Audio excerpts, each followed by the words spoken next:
A lot of online course creators are actually skipping this very important step that makes it a little bit frustrating for me as a person whose only job is to market online courses out there to the world. Because it's not actually easy to sell something when you know that it's not being validated. It's like business 101. If you do not know if there is a demand, why would you create or mass produce this very product? Right? So you should be able to test if there is a demand for that very product. You should gather feedback and data before you actually mass produce that very thing. Now, that's the same thing with online courses. If you are not sure if there is a demand for the very course, well, I definitely do not suggest for you to build out a full course. But because a lot of us are very much excited and the whole passive income thing, and the whole I am sort of like an authority thing, I have an online course now thing, all these things that are gathering up in our heads, well, we get very excited and we build a full-blown course. Now, today, in this very video, if you are an online course creator and you are planning to build out your full course already without this very thing that we call validation, well, I would like you to stop right there and finish this whole entire video, because I am hoping that this video is going to save you a lot of time, effort, and energy in building out a course. And at the same time, it will also be easier for you to market your course out there to the world, because you can come in there in confidence.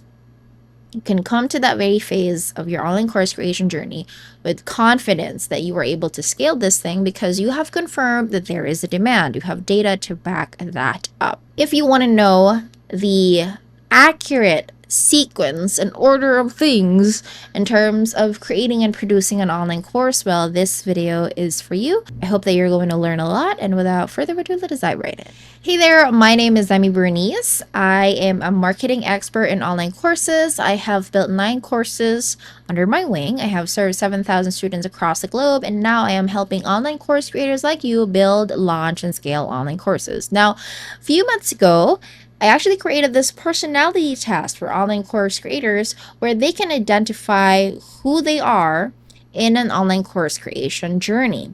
So I created 4 different types of archetypes that are mirroring phases in an online course creation journey. Right? So for example, we have Ember, which is like the beginning of you just thinking about your online course. And then in this video, I'm going to explain the second archetype, which is what I call the Igniter, where you are currently in the phase of validating your online course out there to the world, so that when you proceed to the third stage, or the third archetype, which is the Rainmaker, you can go out there with confidence and you can ensure that you can scale this course because you have data to back it up.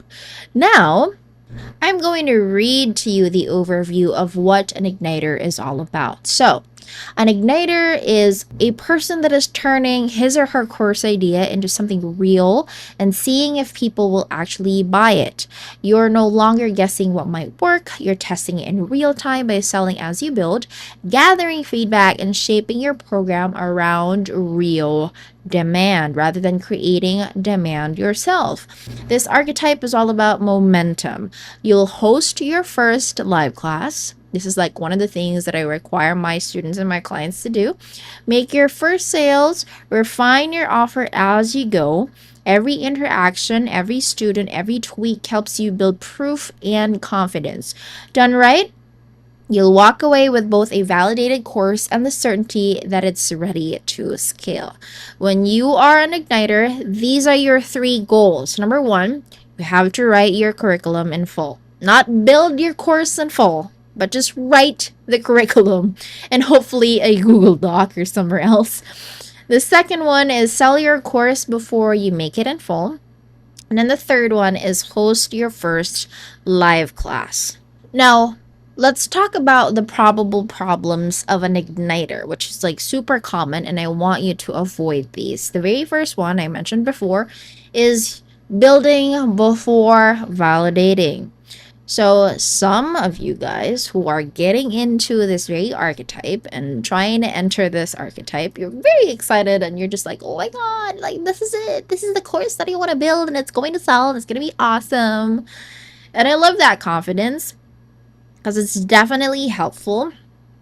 But I think that you have to find the sweet spot between being confident that it's going to be able to sell, but at the same time, understanding that there are still a lot of things that you don't know about, finding the sweet spot in between so that you can go out there and market your course to the world and be confident. And the only way to be able to find that sweet spot is by testing and validating things, which is a lot of people are not doing. Or no, just in the past 3 months, I've met two different people who are who have created their online course already in full, and they just trust it so much without the data and the validation, all that kind of stuff, that it's going to sell.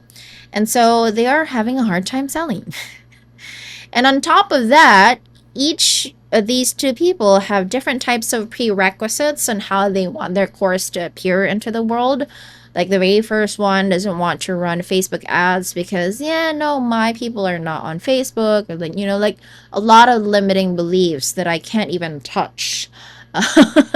And so they have like different types of like prerequisites. And then this other person is like, well, this course needs to sell now. We have to build it in full now because I'm spending a lot of time on this ads agency that I hired, etc., etc. And in my head, the other person also has like, like he's wanting for the outcome to already be rushed instead of like taking the time to like test and finding out things, which was actually originally recommended by the ads agency. The ads agency is not me, okay? Although I can do that, like those are one of the done for you services that I provide, is like running ads, but they didn't really get us. I just heard this story from one of my students who talked to me about like, hey, I don't know what to do anymore with this boss that I have.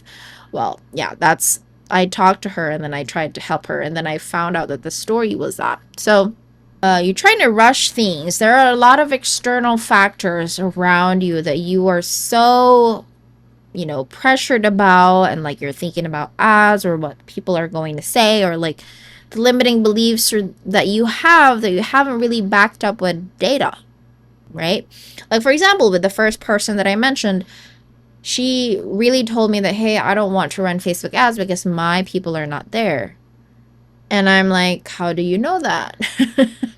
Like, have you tried running Facebook ads before? Of course she hasn't. But she just thinks that her audience is not there. Like, she has that kind of belief. So it's the same thing with like having an idea for an online course and you believe it so much and you trust it that it's going to just blow off and it's going to happen. Same thing with like writing a book and just publishing it out there to the world, hoping that one day it's going to blow up. Like, I want to tell people that if you are thinking about blowing up one day without like proper data and like, the micro tasks that needs to be done in order to get there, it's really not going to blow up. Okay, like marketing has its own steps. If you're skipping, these things, or you're doing things in the wrong order, it's probably going to prolong the process, or you're not going to get there very soon because you're doing things the wrong way or in the wrong sequence. So this is why it's super important that you are watching this video, because I am hoping that I am able to save you, or I am able to get you to the right sequence. Okay, the second one, probable problem of an igniter, is that you are trying to reach everyone. Your message is too broad, hoping to attract more buyers, but connecting with none. Focus on one clear audience and test your idea with them first. So if you have listened to the first two problems, all of the things that an igniter has to do is test. Like, nothing is certain here yet. No, even though you have like a certain course idea in your head that you want to publish out there to the world, even that needs to be tested, because you never know. Like, you never know. The market is so wide and vast, and people with their individualities and how they're being shaped As nerdy as that sounds, how they're being brought up to the world is so different than how we think, that what we think is not always right. And so we always have to double check, confirm, test, do it all again, rinse and repeat, because we can never know. Like, there were plenty of times that I've tried to create this very like online course and I want to be able to create this, but then it turns out my audience don't want this from me. They want this very specific thing that solves their problem right now. And so if I want my online course to sell, I would rather just create this very online course, as long as it is still inside my area of expertise and I don't have any problem on creating it. I would rather do that rather than creating something that is not going to solve my people's problems. So there's that.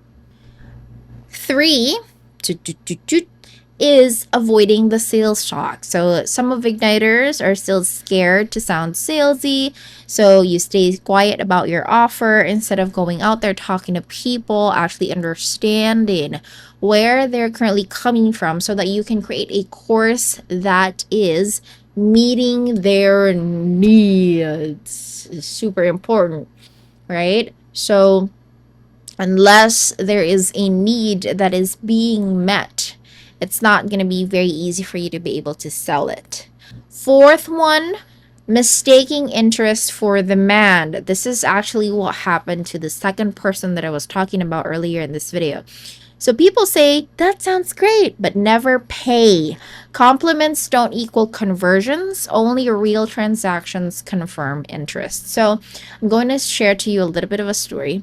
So the second person that I'm talking about, so this guy, let's say his name is James. He's actually working closely with a surfer, the person of the course, or the face of the course, and her name is B. Let's just say these are like fake names. Okay. So B is a surfer, and for whatever reason in the past they did a personal development course and it did well. And I guess the reason why they wanted to change and create another course is because they didn't really meet the revenue that they were trying to get. And so in their second attempt of creating a course, they just wanted to like create a surfing course out there to the world. And that was because they saw that B's Instagram had a lot of engagement when it comes to surfing. And then I looked into it and I said, this is great. Like, people are engaging into the surfing videos, but that is because surfing, as it is a very visual content. Like, it's so fun thinking about like this person surfing and she's taking you with her, and you're looking at it from an Instagram consumer perspective. It really will get a lot of engagement, but that doesn't mean that they actually want a course about surfing.